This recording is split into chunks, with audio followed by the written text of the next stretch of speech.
डहाणू आणि तलासरी या भागात पुन्हा भूकंपाचे धक्के बसलेले आहेत। सकाळच्या सुमाराला 3.4 रिश्टर स्केल इतका भूकंपाचा धक्का जाणवलेला आहे अशी माहिती मिळते। सतत होणाऱ्या भूकंपांमुळे नागरिकांमध्ये मात्र भीतीचं वातावरण आहे।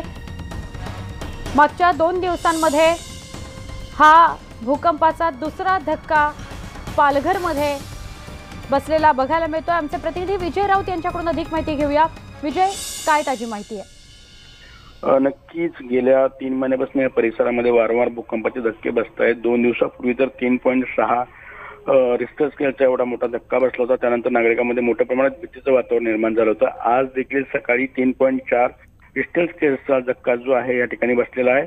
नागरिक पूर्णपणे भयभीत या ठिकाणी झालेले आहेत। त्यांचं एकच मागणी आहे की आम्हाला एखाद्या सुरक्षित स्थळी हलवावं, परंतु यांच्याकडे कुणीही लक्ष देत नाही असं देखील आरोप जे आहेत ते नागरिक करतात। रात्रीच्या वेळेस अक्षरशः त्यांना घराबाहेर उघड्यावरती जाऊन झोपावं लागतं। सध्या थंडीचे दिवस आहेत, शाळा असतील, कॉलेजेस असतील, ते देखील एका मंडपामध्ये भरवण्याची वेळ जी आहे तिथल्या नागरिकांना, शिक्षकांना आलेली आहे। परंतु अद्याप फक्त सिस्मोमीटर या ठिकाणी बसवण्यात आलेलं आहे।